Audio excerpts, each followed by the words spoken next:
Hi, folks. I'm Dana Cameron, and I am here tonight as part of the launch for Exit Interview, my very first thriller novel. And we have some folks here who are well versed in the lore of writing thrillers and horror. And so we're going to talk about the relationship between those two genres. We are expecting Bracken MacLeod any second now. He's having some technical issues, so with any luck, he'll be hopping in just in a few minutes. But in the meantime, I will introduce the other two folks who are here. Trained as a medical doctor, Tess Gerritsen built a second career as an internationally best-selling writer.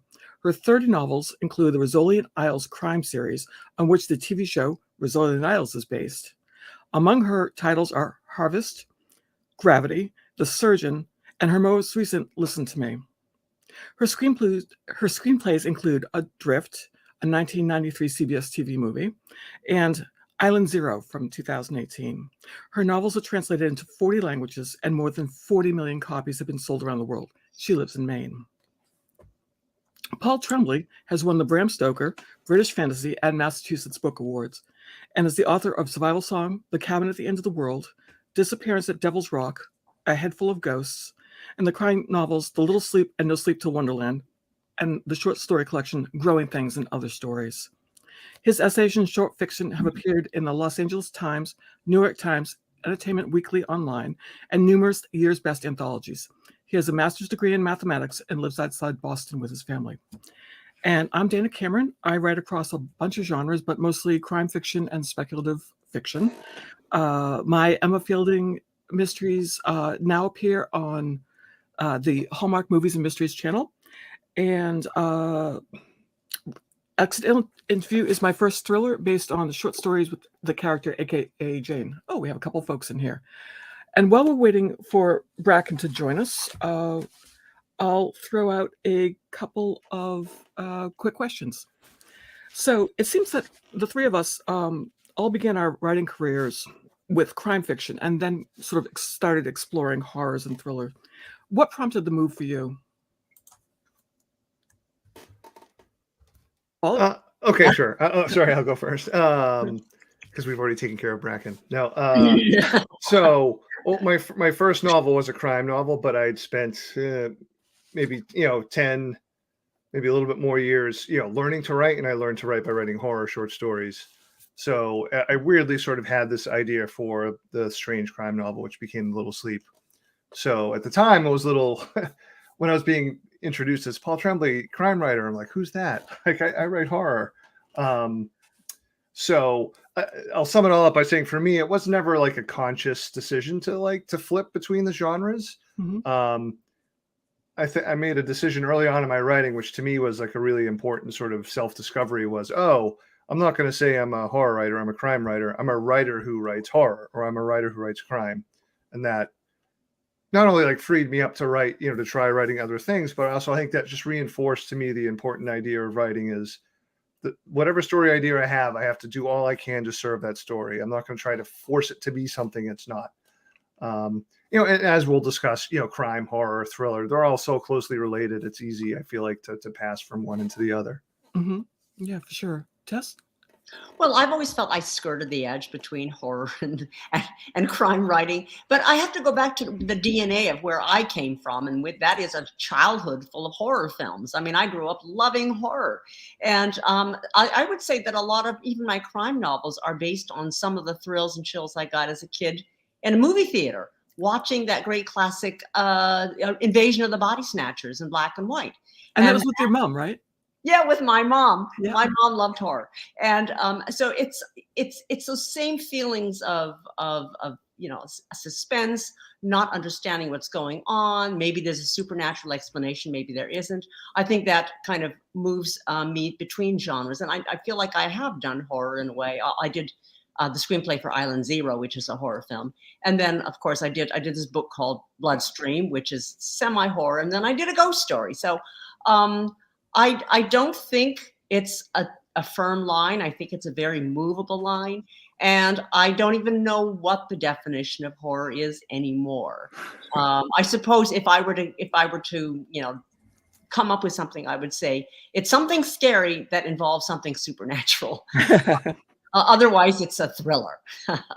It's, I think that's a thing that when I was trying to think about this, so many folks have tried to make the distinctions between, for example, thrillers and horror, but then it starts getting into psychological suspense. And is it just the presence of the uncanny that makes it horror rather than a thriller? And I think it's really tricky. For me, it was, for writing a thriller, it was the idea of going on a trip with a character who was completely confident, completely competent. I'm thinking of folks like Jason Bourne in the Ludlum novels, and Jack Reacher, of course, in the Lee Child's books. But I'm always second guessing myself, and the idea of going with someone who, like, they know what's right and what's wrong. They know what they have to do. That's kind of a relief for 300 pages or 90 minutes or something to go on that trip, that sort of fantasy ride. But then horror. I had a chance, I was invited to write a couple horror stories, and all of a sudden, particularly in the past few years, it made so much sense to me to look at the world in terms of the horrific, to look at it in terms of things that weren't quite the way you want the world to be. And so it was quite a bit different from the Emma Fielding mysteries, which she was very, very much the amateur sleuth in a traditional mystery. But for me, it was the fun of going along and exploring something I hadn't done before, but also particularly with Jane and Exit Interview, getting to blow stuff up, which was a lot of fun. Well, we should talk about Exit Interview and this interesting new twist you've made, because we all know you as the archaeological mystery lady. Yeah, and of course you come from, and it's interesting when I'm hearing these bios that we all come from different areas of actually expertise. We didn't all graduate with masters in fine arts as writers. I mean, I didn't know that you were a mathematician, for instance. And then, of course, we have an archaeologist, we have a medical doctor. And so here you are doing spy novels. And I love that idea that was, as a writer, you can be fluid about your character's profession. So, I just want to know how you came up with spies. Well, I've always loved spies. My folks would be all excited back when there were only 3 TV channels, and then Channel 38 and Channel 56 in the Boston area. If there was a James Bond film on Saturday night, like, my folks were like, "That's good, we're set, we can watch that." And I could never watch it because it was always too violent and too sexy for me. But I got to spies through just the idea of observing people for their cultural behavior, their personal tics. And it's a lot of what informed me as an archaeologist. So it's kind of, I'm not saying that I'm spying on other people in the past, but I am reading their diaries and reading their letters and trying to put together a story about who these folks were. And so for writing Jane, it was sort of it was a lot of fun to me to follow up on that lifelong interest by, like, looting the bookstore at the International Spy Museum and getting, stuff by Lindsay Moran and Antonia Mendez and Valerie Plame, and reading about their experiences, and like, oh, so they're just paying attention to folks in a more immediate circle. And I always just found that very cool, being able to think on your feet, which is something I can't do. I can't do it either.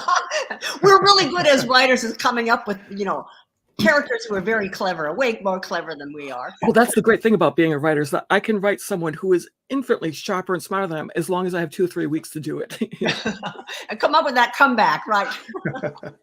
Right. There's what's the expression? L'esprit de l'escalier. I always think of the perfect thing to say when I'm on my way out the stairs, and the inspiration hits me as I'm leaving the party. Yeah. Paul, do you find that to be the same thing for you? That's funny. I never thought of thrillers in terms of the competency of the protagonist, and that's really interesting. My wheels are sort of spinning a little bit.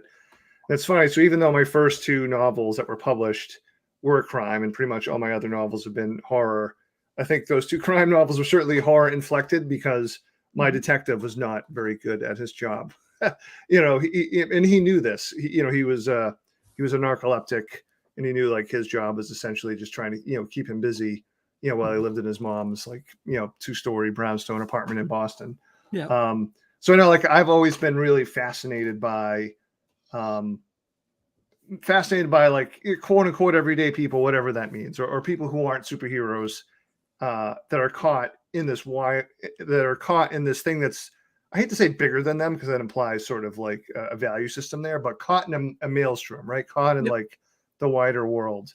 I think thrillers do that too. Not obviously every star or every hero character from a thriller is going to be like super competent. In fact, some of my favorite ones are people who sort of start off sort of like not thinking they can do it, but find that they have the strength, to go on in that thriller sort of concept. And similarly with horror as well. Yeah. I once heard a romance editor say, what we want stories about are ordinary people in extraordinary circumstances. Right. Yeah. And I think that goes because it is lovely to identify with a character who is as bumbly as the rest of us are, and kind of imagine that, we can bumble our way out of that too. Sure. Exactly. And in horror, it's fun to flip it too, where you could have someone super competent, but no matter what they do, they just keep being led down, this corridor of horrors, to their demise. And that can be really upsetting. And I think of someone like Laird Barron, who has written a bunch of just terrifying short stories where his main characters are like, you wouldn't want to mess with them. And they're clearly, strong and smart and know what to do. But, and most of his stories are cosmic horror. So he's still, his characters are still no match for the malevolent universe. It's interesting also that the one thing that DNA that this thriller horrors they both have is that they're really trying to scare us. Mm-hmm. They're trying to scare the reader. They're trying to, get that adrenaline going.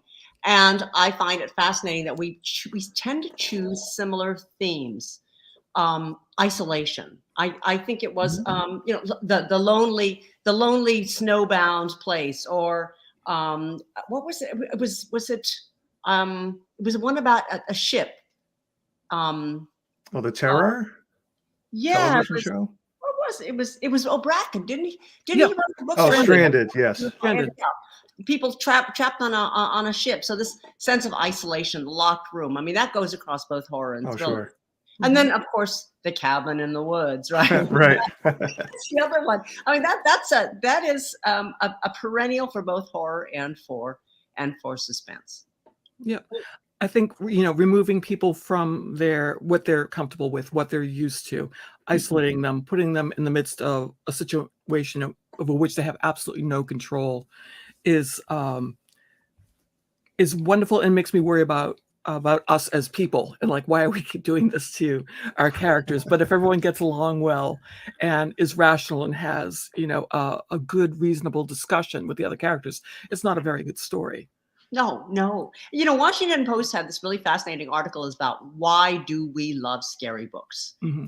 What is the attraction? Why are they perennially exciting ever since Frankenstein?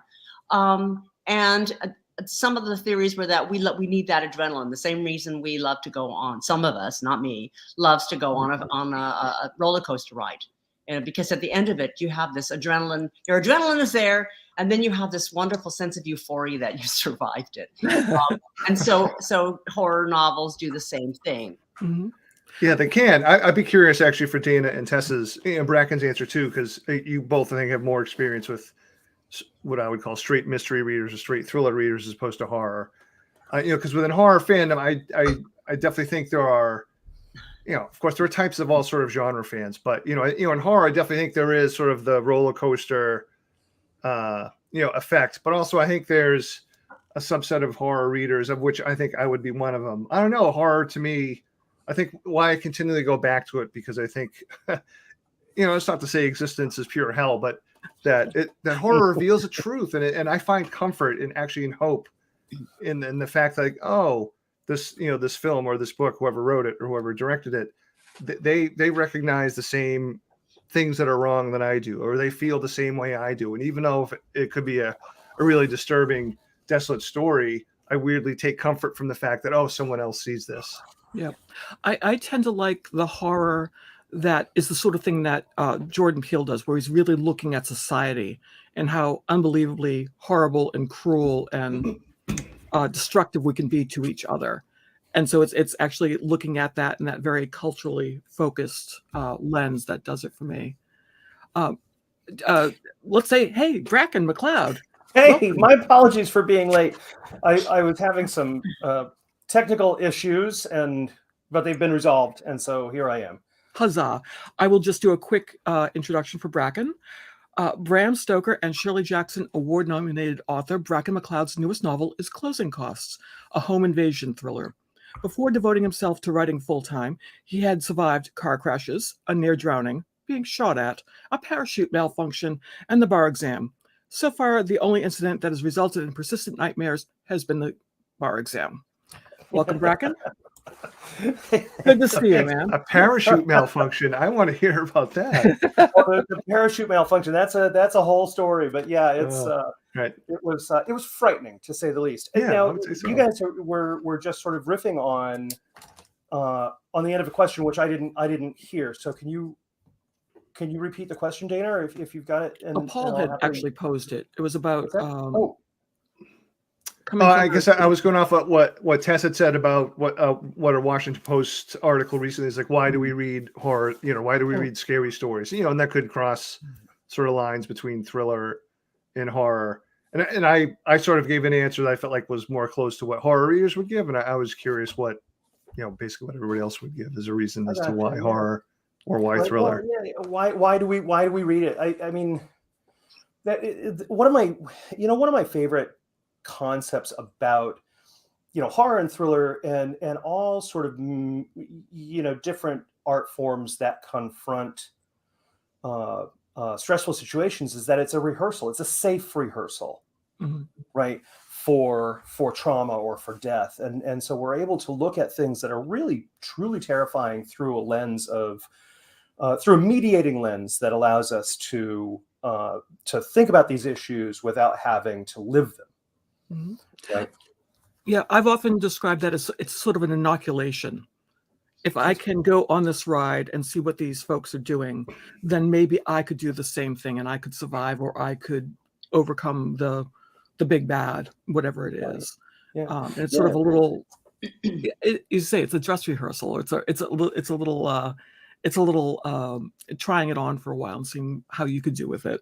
Right, and it is a multifaceted kind of thing, because it's not just a rehearsal for death, but it's also entertainment, it's art, and it's fun to explore situations that you're happily divorced from. Yeah. Right. Yeah. It's funny because I say that, and in my newest book is a home invasion novel that I set in my basement. Like I had written this big sprawling novel that was set in the Arctic on a oil derrick, and I had to do a ton of research. And I thought, well, the next book I'll do something really simple. I don't have to do any research. And so I set it in my basement with my wife and myself as the models for the main characters. And it turned out to be a much more difficult time writing it, and a much more harrowing experience, because I had gotten so close to the subject matter and kind of cast myself in a place where, it wasn't at as far a remove as it normally is. Oh, aren't there some topics though that are so close we can't write about them? I mean, horror, isolation, serial killers, monsters, but I don't know many of us who are brave enough to tackle anything to do with children getting killed. For instance, I mean, I think that there are lines both in thrillers and horror that are so horrifying we don't even want to go there. Right. Yeah, it's the sort of the rule in mysteries is no pets, no children, and then it seems like anything else goes in horrors and thriller. But I think as people, there are lines that we won't cross. Yeah. Let me sort of like half smiling just because I've had children die in quite a few of my books. Not like child killers. I mean, these were, different circumstances, but still, you went there. Yeah, I wrote a book about children dying, but they came back to life in the first chapter. And so they were sort of undead children. But I to your point, Tess, I didn't fully commit to that terror, because the book I wrote was sort of me investigating my feelings as a brand new parent. My son was really young when I wrote it, and so I had this book about children who die, but then they come back to life, and I couldn't deal with the full extent of of that concept. I still had to have them kind of like present. Yeah, that's funny. Yeah. Briefly, I would just say similar. Like once I had my children, it was funny. So many of my stories became about kids or about parents or about kids dealing with their parents and vice versa. And it was very clearly dealing with my parental anxieties. And my wife Lisa, who had introduced me because I was a math major, as Tess pointed out, as Dana read the thing, read the bios, that my wife introduced me to Stephen King. She read him when she was a teenager. I hadn't. But after she had the kids, she couldn't read anything scary or involving kids, for a long time. So it's kind of funny how we both like went into separate sort of, mental boxes to deal with, the anxieties of being a parent. Yeah, it's funny because Stephen King, actually, The Stand is responsible for Mr. Goodwin and I getting together. Captain Trips brought us together. I was working just very quickly. I was working in the public library in the town where we both grew up, and I had a mad crush on him at the point. And I'm like, oh, what's he going to read? So he was going over and looting the Stephen King section. So the only one left was The Stand. So I'm like, okay, I'll read that. So next time he comes in, I can talk to him about it. And I was up for like 3 nights running reading it. And it took my breath away. It was fabulous. And then, like, of course, I'm like, so you like Stephen King? I like Stephen King too. Isn't it? Oh. But quite apart from that, what won't you write about? Is there anything you won't write about? Boy, good question. I think my lines change as my life changes, and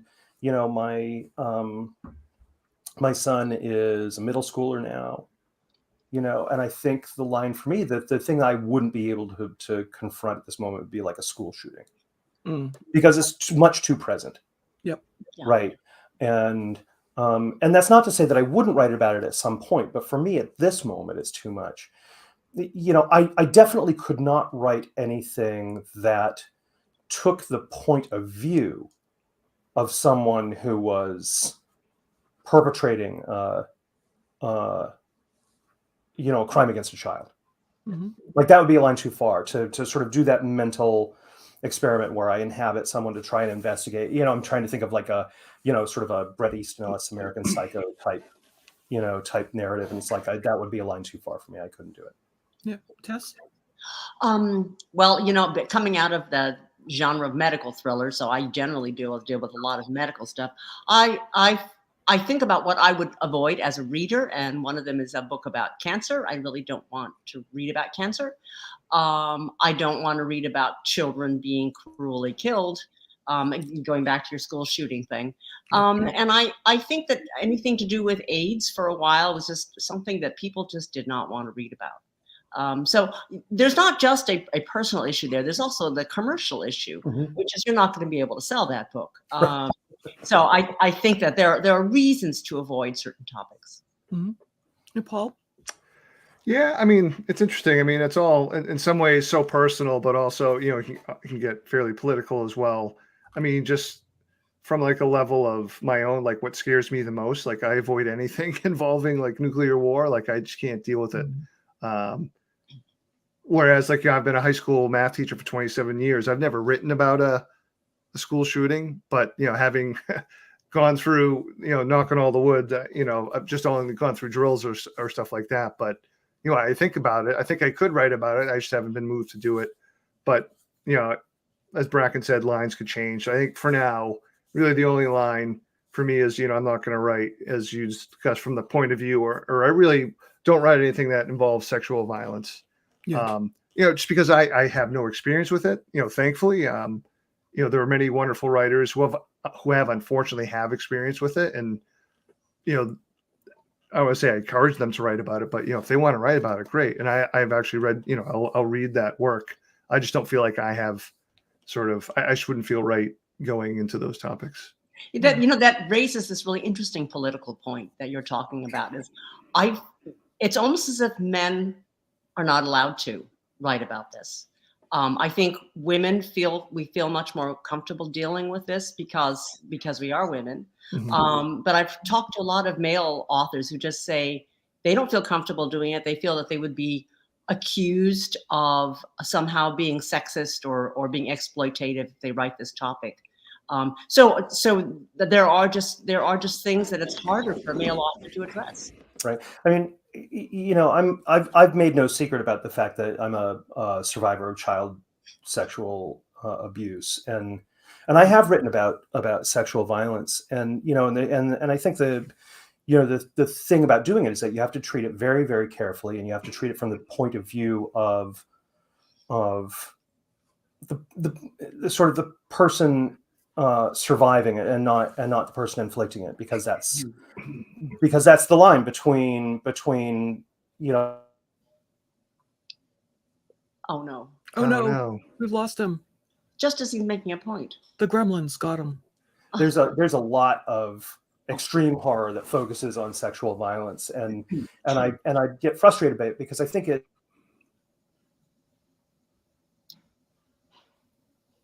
Oh no! Come on, man. You can do it. You can do it. Come on, internet. His hamster wheel internet is. Oh man, I'm sorry. That's okay. No, it's okay. No, I hear what you're saying. It's like when I was asked to write a short story for Giving the Devil His Due, which is a book to raise money for fighting violence against women, and I was really. It took me a long while to figure out what I was going to do with it, and I had to make it remote enough from my personal experience, but also bring in some of it so I could sort of navigate that. I think it's tricky, and I think definitely writing the point of view of the person. You don't want to glorify that violence.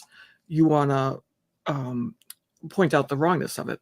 Right. The I mean, that's broken by it. It can be done well, but I think a lot of people don't quite reach the place where it is done well, because they're not using it as they're using it in the wrong way, either as a way to motivate.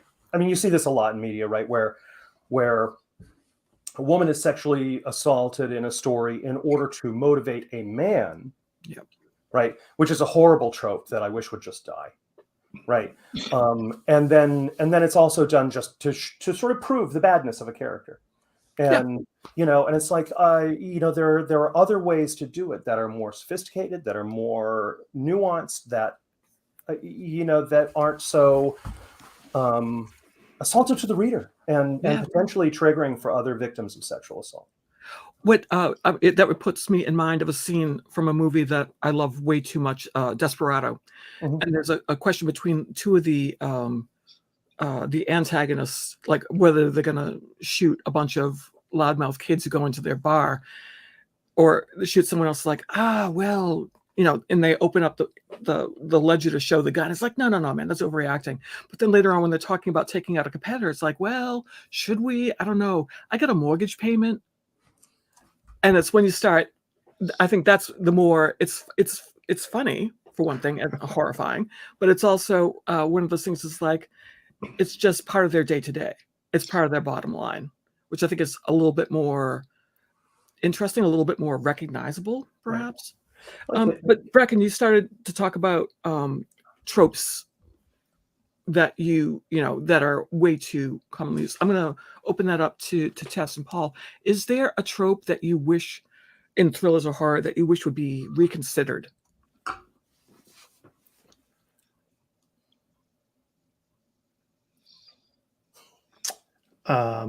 Like a horror trope or a thriller trope, or I don't take your choice. What's your favorite one that you wish would go away or be rethought? Yeah, it's funny because in horror circles, as you probably know, Dana, like, you know, that question gets asked a lot because there are so many sort of like recognizable horror tropes. I mean, we've got breakfast cereals made after some of them, but I guess I've stopped. You know, other than things I would describe as like bad writing or bad uses of tropes. I'd say, like, I don't want any of them to go away. Just when I think, like, I'm sick of zombies, something really interesting happens with the zombie, or, you know, same thing with vampires, you know, etc. So no, I'm interested to see how people are going to use tropes to tell stories that have meaning, you know, deeper into the 2020s and hopefully beyond. I will say, it's funny, I mentioned the thriller trope of maybe having like a protagonist that's like so competent. I guess I would say I would love more thrillers where the protagonist isn't so competent, and a lot more flawed. a book that I read last year that just really blew me away was called A Lonely Man by Chris Power. And the main character was a writer, which is in itself a trope. But the story becomes like he sort of randomly befriends a German guy who is essentially a spy, and this older guy's telling him all the stories of things that he's doing that involve sort of Russian mobsters. And the writer basically takes the story and starts writing it. So it really becomes like a question of what's fair use as the writer. And as he gets entwined into the telling of the story, things get, way more dangerous for him than he anticipated. I just thought it was a really clever sort of, spin on the spy story, which I wasn't anticipating, because, as someone who doesn't read a ton of thrillers, I probably read maybe like 5 a year. I'm usually reading horror because that's what gets sent to me. I think, a spy novel. I know what a spy novel is. And this one really sort of threw me for a loop. So yeah, cool. Bring me the tropes as long as, there's something interesting. But yeah, no, I think that's a great point, which is that the tired tropes are tired right up until someone does something great with them. I'm thinking like, I used to love zombie stories until I didn't, because they were so saturated and so overdone and you couldn't get away from them. And so I'm done. I'm never going to watch another zombie movie. And then, The Girl with All the Gifts. Oh, right. And all of a sudden I'm right back in it. Yeah. Because Mike Carey is such an amazing writer that he was able to do something interesting. He got an Edgar for the short story. Then he wrote the novel and then the screenplay, and I just love it so much. And it's one of those things that goes, for me, it's like, oh, what does a little bit of empathy do? Mm-hmm. And that was crazy. Tess, do you have a trope or a cliche that you'd like to see? I'm with the guys. I tropes are popular because, or they're used again and again because they're so useful. The cabin in the woods, for instance. Yeah, that's a trope. But then you see this. You see these horror films that completely take them in a different way. I'm very bad at titles, but I'm thinking about, was it The Cabin at the End of the World or The End of the Woods or something, where it turns out to be that there are other people watching this cabin and it's all an experiment. What's the name of that movie? It's Cabin in the Woods. Cabin in the Woods. Cabin in the Woods. Okay. Yeah. And then all of a sudden it's like, well, this is not going where I expected it to go. Or zombies. I was so sick and tired of zombies until I saw that one. And again, I'm forgetting the title, the comedy one by that one. Shaun of the Dead. Oh, Shaun of the Dead. Shaun of the Dead, right. Love that then one. You look at that and think, oh, wow, you could do that with it. So I think tropes are just meant to be improved upon. Yeah. Right. Oh, that's nice. That's a nice point. What I loved about Shaun of the Dead was it was both parody and satire. It's like, you're just going through your day-to-day life and you're shuffling along and you're not really awake about any of it. And I guess, can I give one more zombie wreck just because it's like one of my favorite movies? It came out a couple of years ago. It's called One Cut of the Dead, a Japanese movie. It's so clever. Like, so the first 30 minutes, it's not a spoiler. The first 30 minutes, it's a very purposefully schlocky zombie movie. You just have to stick with it. Because then after 30 minutes, it makes this complete left turn into something else. And all I'll say is that I was crying like happy tears by the end of the movie. Oh, cool. It's an amazing movie. And Paul's absolutely right. Like the first if he hadn't told me, Paul directed to me, said, keep watching past, the first 25 minutes of this film because you're going to be surprised. I would have turned it off because it seemed so like everything I had seen before, but then they completely flipped the trope on its head, and it's a brilliant movie. Cool. I'm going to switch things up a little now and ask you, what was the spark that led you to your latest book? Tess, do you want to start? Well, yeah, it's actually probably coming out next year or the year after. It's the beginning of a new series. Very cool. The spark is my own little hometown. So I live in this little town in Maine. And when we first moved here, my husband opened up a medical practice and he would take occupational histories of his new patients. And he would start to hear the same answer every time. What do you do for a living? I used to work for the government. What did you do for the government? I can't talk about it. So he heard that 3 times. Asked a realtor, what the heck is going on in this town? She goes, oh, they're all retired CIA. So that was the spark for the new book. Right now, it's the working title is Spyville, and I love it. Very cool. that's the spark. Just listening to what patients are saying. All my Katsu should be here right now. I'd asked her if she wanted to join us, but she's trying to focus on work. So maybe when that comes out, we could revisit this. It was funny because when I was doing the research for Exit Interview, Donna Andrews said, "Hey, I did a talk at Langley. There's a lot of folks in the CIA who want to be writers. Who knew? And there's a guy who would be willing to talk with you if you want to know someone who did field work." I'm like, cool. And I went in with this very anthropological way of looking at things. And I had a whole list of questions like, in your day-to-day, what was your relationship between this? And he's looking at me like, I can't tell you that. I can't tell you that. And I realized that I was trained to ask certain questions to get certain information. And he was trained not to give anything away. So I had to change it up. I bought another pitcher of beer, which helped. And I said, tell me about your best day.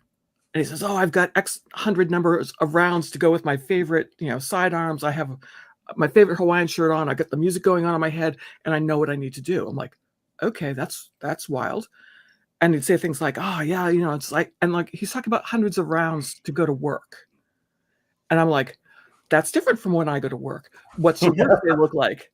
And he said, the worst day is, the worst kind of day at work is when you see your work on the front page of the Washington Post. And I'm like, that's it.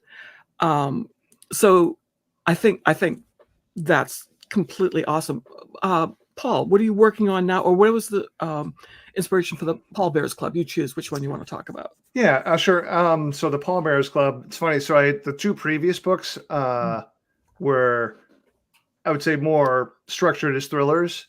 Partly because of the compressed timeline, like the one that took place in a cabin, it really was only over 24 hours. And then Survivor's Song, the pandemic one, was over 6 hours.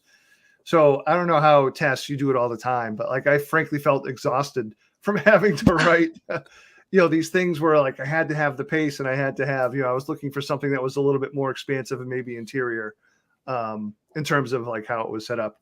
So anyway, but I had no idea what it was. And then it was just one of those moments where I was at my school. And every Monday morning we do, it's a small school. So we gather for like Monday morning announcements, which is really boring, frankly. So I was like half asleep, but a really nice senior, like a quiet, sort of shy kid went up to the front and said, hey, I'm starting this club called the Pallbearers Club. And I was like, what? When he described it as volunteering at local funeral homes to serve elderly and homeless that don't have any living relatives. So the responsible professional that I was like, oh, what a nice thing to do for the community. But the craven horror writer, he's like, oh my God, I have to use that. So instantly I was like, I don't know what it is, but this next book is going to be called the Pallbearers Club. But yeah, that was its starting point. Very cool. Bracken? I'm torn between talking about the closing costs or the book I just sent to my agent, but I'll sort of hit closing costs because it's the one that people can actually buy, which is the inspiration for writing this book was we had moved. We used to live in Cambridge, Massachusetts, and we got priced out of the town. We had to move out into the suburbs, and we moved into this house. And what we discovered was that the quality or the character of people, I should say, that ring your doorbell changes when you move from the city to the suburbs. And so when we lived in Cambridge, people would ring our bell and they would try to sell us like pies for the local high school or magazine subscription mostly. But this one day after we moved in, this guy rings my bell and I open the door and he says, hi, Mr. MacLeod, I understand you've just bought this house. And you and your wife Heather have moved here from Cambridge, and I'm trying to talk to you about. I would like to talk to you about security systems. Ooh. And my first response is, how do you know all of this stuff about us? Right? Like he's a complete stranger standing on my doorstep, and he eventually explained that they look through public filings. They pull new house deeds. And they can see who's bought what and who's sold what and where they came from and all this stuff. And of course, part of his job was to have me on my back foot, feeling like I need a security system because how easy is it to find out things about people? Yeah. And so immediately the title flashed in my head: closing costs. What are the costs of closing on a house that you don't anticipate? Mm. And maybe they are that someone can learn a little bit more about you than you want them to.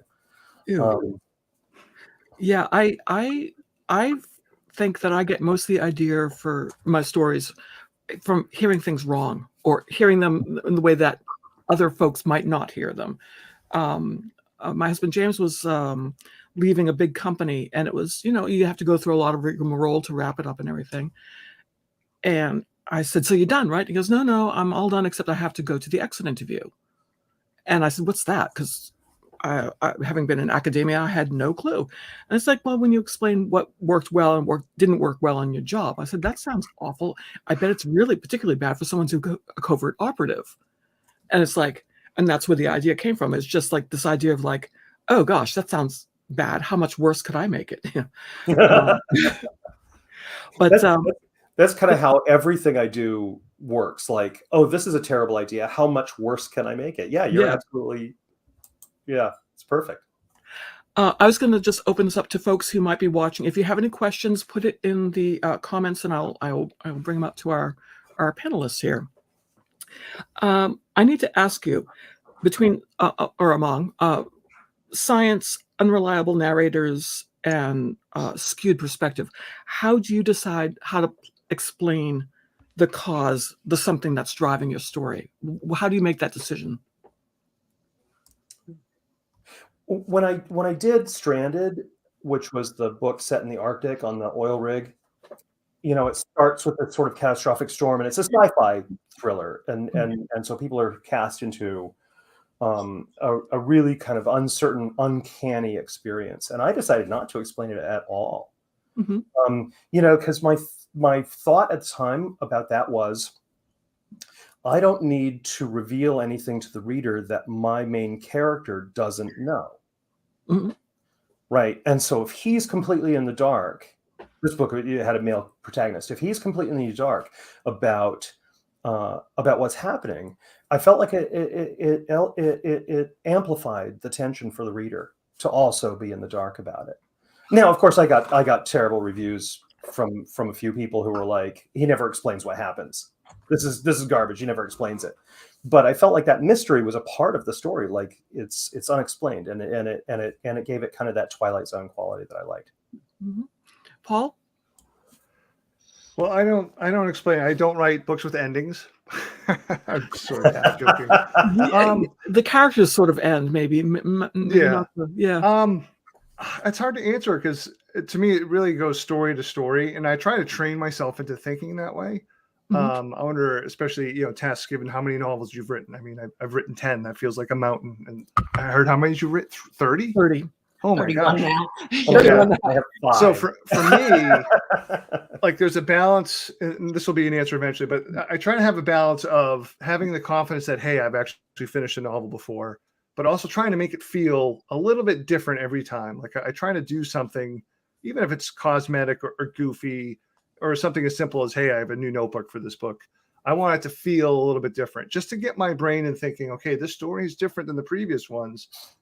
I'm going to have to do different things to serve this story. So, whether I leave out information or give information to me, I mean, that I would have to talk like specific stories. I guess I would say, I'll go specific with one book, Survivor's Song, where I really sort of briefly encroached on Tess's medical sort of expertise. That was the hardest thing I've ever written, just in terms of, because I don't know a lot of medical stuff. And I leaned on my sister, who's a nurse at Beth Israel Hospital, to talk about, what would happen if a super rabies outbreak happened in Boston. And I wrote this before the pandemic. I would not have written this after the pandemic. But that was like a new writing challenge for me. And that was partly why I wrote the book, was because, okay, I've never really done this before. Let's give it a shot, and try to find the different ways to put out the information. Actually, Danny, you even mentioned one of the ways for me to put out some of the information was to include this text between nurses and a doctor who were like the third tertiary group of emergency services. And they were talking about, different coworkers not pulling their weight, and sort of the supervisors, making them come in for certain things. And I was able to, I thought that was an interesting way to get some of the information without just feeling like totally info dumpy. That's the point I had to tap out on your book when it came out, when I got the arc. It was too real. Yeah. Well, Paul, you also like an unreliable narrator. Oh, for sure. I mean, any book that's written in first person is inherently unreliable. So, because if it's first person, like, you're not able to jump into the other characters' heads. And for me, when I first began writing, I thought that was a great lesson for me to build other characters, was by having the main character first person, because like, oh, how am I going to build these other characters? I can only build them by what they say and what they do. And I think that's a great way to approach all characters, even if you do get to sort of dip into their head or not. Right. That's say-do gap. Yeah. So, I mean, that's one of the biggest decisions I'll make before I start a book is it first person, third, second, which is, rare. But no, to me, like, the book, it can't be written in another way. Like, if I would, one of my books, probably half of them are first person. Those particular books could not have been written in any other way, or at least I couldn't have written them in any other way. Sure. Tess? Well, being a medical doctor, I do not like unanswered questions. I don't like things to be unexplained by the end. So I guess the one book I can think about that had extensive scientific stuff that needed to be answered was my book Gravity, which is about, it's aboard the International Space Station. You have a crew up there that's dying of this unexplained illness, and nobody knows why. And so they are quarantined up there, not allowed to come back to Earth, and allowed to die in space. So how do you explain what's going on? And the only way I could do it was to have multiple points of view. So you have the crew up there, they can see the gruesomeness of how they're dying, but then you have the scientists down on Earth doing their science thingy. It's a very technical term there. Figuring out the DNA of whatever this thing is up there. And then you have the people who are, sort of unwittingly responsible for it, trying to hide their role. And by just having different people feeling different parts of the elephant, you get to see what the elephant really is all about. So by the end of it, you know where this disease came from. You realize that it came from an asteroid from outer space. And you realize that what we've done is taken something from the bottom of the ocean, brought it into microgravity, where it now begins to take a new form. And you only know that because all the parts are put together by various narrators. It's funny. I think I rebel against that because I used to be a trial attorney, and so I never asked a question to which I didn't already know the answer. Like if you're in a trial and you've got the defendant on the stand, you only ask questions that you can impeach them if they lie, and for the exact same reason that I absolutely refuse to write legal thrillers. I refuse to have any certainty in my books. because it just feels like, to me, it feels like going to work, and I'd rather have this kind of like, I always feel like I want the reader to fill in the gaps and kind of like, how did you want the book to end? Because that's how the book ends. But yeah, people get frustrated with me for that. Well, I think those of us, and I'm sure Paul being a mathematician and me coming from science, it's like, we want an answer to the equation. Well, actually, it's funny. I was thinking, I've been a high school math teacher for 27 years. I've been in 27 years of classrooms full of unreliable narrators. So that's sort of where I go.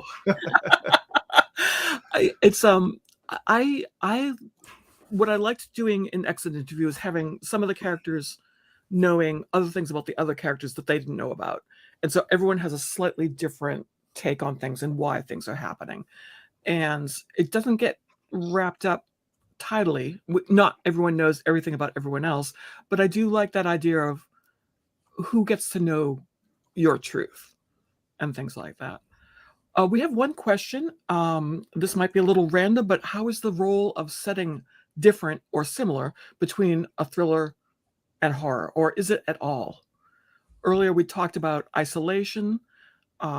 Certainly the International Space Station or a cabin in the woods could be that, or being stranded on a derrick in the frozen wastes. Is that necessarily, do you choose something different to get across one genre than you would for another? don't Or think does it so. matter? I think you can use the same settings for thrillers or horror. Mhm. I mean, I guess, you know, setting for me is a large part of pacing. Is how do I want this? How do I want this book to proceed? Do I want it to be sort of breakneck, all thriller, no filler, thing, or do I want it to be a gradual ramp up? And that would affect setting for me, because if for like closing costs, let's say, in the first chapter, the two people who own this house are captured and taken hostage and tied up in their basement. And so the setting is just the cellar. Mm. And I wanted it to be claustrophobic and confining and dark because that fits the pacing of the book. Where the book I just finished and sent to my agent, the setting is an entire city because it's about the reaction of people to an event. And so it's a much quieter book. It's a much more evenly paced thing. And so, in terms of subject, like thriller versus horror, setting doesn't change. Setting changes for me in terms of pacing. Like how badly do I, how much do I want the reader to feel a sense of urgency, like I got to get out of this place. Paul, do you have anything or? No, I mean, I agree. Like, I don't think it comes down to setting as much. And from just my own sort of writing career, like since 2015, I've been with William Morrow, and it's been horror novels. I only say air quotes because I'm very fortunate that my editor and my publisher sort of allows me sort of like a large definition of what horror is, of what it could be. So, I've written some books that, maybe, Disappearance of Devil's Rock definitely has quite a bit of police procedural part to it. And, I was a little bit surprised that my publisher was super happy, like, ooh, The Cabin at the End of the World and Survivor Song are thrillers. We're going to market these as thrillers. So the only time I've ever mentioned genre to them was when I was writing Paul Bear's Club and About to Hand is like, just so you know, this is a lot different than the previous two books. Don't put thriller on this one. People will be disappointed. But didn't they call it psychological thriller on the cover? Yes, psychological suspense or psychological. I know it. I think they made some poor marketing decisions. No one's listening, are they? No, it's just they put a novel of suspense right on the cover, and I think it's a straight up horror novel in exactly the same way that like Jack Ketchum's The Girl Next Door is a horror novel. But for the marketing team, they were like, oh, a novel of suspense. I'm gonna wrap it up about now and ask you what is next. What are you working on now? What are you looking forward to? Bracken, you go first. I'll jump in. So I just sent to my agent a new book that I finished about a journalist. I'm writing about writers, a trope cliche. A journalist who's looking into a 30-year-old murder and is sort of uncovering things that that people don't want to be uncovered, sort of deep secrets, and it all sort of dovetails with the satanic panic of the late 80s, early 90s, and it was a lot of fun because I was at the epicenter of the satanic panic as a teenager in the late 80s, who was into metal music and role playing, Black Christmas trees, and and so this is kind of like a labor of love for me because it's the character is me exploring this period of time that was very formative. Do you have a title yet? I titled it Cutter, which is the name of the main character. It sort of ties into the subject matter of the book, because sort of the satanic crime is a mutilation, but we'll see if the publisher likes that title or not. Terry, you'd mentioned was it Spyville? I will. Yes. So I'm working on the second book in that series. Oh, cool. It's a 2-book contract. So this is the second book in the contract, and it's fun working with the same characters again. So I feel like all the groundwork is done. Yay! And Paul, That's the pleasure of series. Is a lot of the hard work is done with the first book. you've got the world. You just have to, tweak it ever so slightly to Right. get your setting. It's so funny because I've never thought of it like that. I've always thought like, oh, I wouldn't want to write a series because I've already put these people through so much hell that the sequel would just be Therapy, the novel. but yeah, you're right. They can still go through therapy and have adventures at the same time. Paul? So next, or in July, I have a short story collection coming out called The Beast You Are. The Beast You Are. It features a novella because I'm really swinging for like bestseller status. It features an anthropomorphic animal novella with a giant monster, a hero dog, and a cat that's a slasher. And I wrote it in free verse. And I'm almost finished with a draft of my next novel, which is called Horror Movie, a Novel. Very cool. Slasher cat. Yep. All too familiar with that genre, unfortunately. Yeah. And looking forward to that. And for me, Dana, what's next for you? Exit Well, Interview. what's now? Exit Interview. Exit Interview is out now. And I love it because the cover was done by Eric Nunnally, who's a good friend of ours. Oh. I love his work.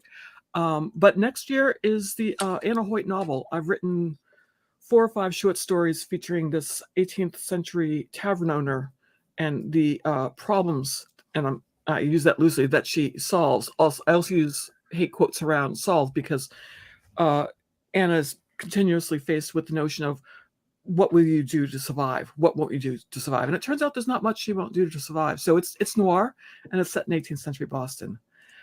So thank you all so much. This has been so much fun. I feel like we could go on for another hour, but I think it's way past my bedtime already.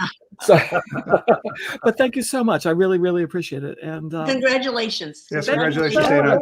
Well, I read Exit Interview, and it's wonderful. It's honestly, it's my favorite thing of yours that I've read, and I've read quite a few of your things. So thank you so much. Thank you. And Tess, you were incredibly generous with your blurb too, and I really, really appreciate it. No, it deserved it. So thank you so much. So good night, everyone, and happy holidays. Good night. Yeah. Bye-bye.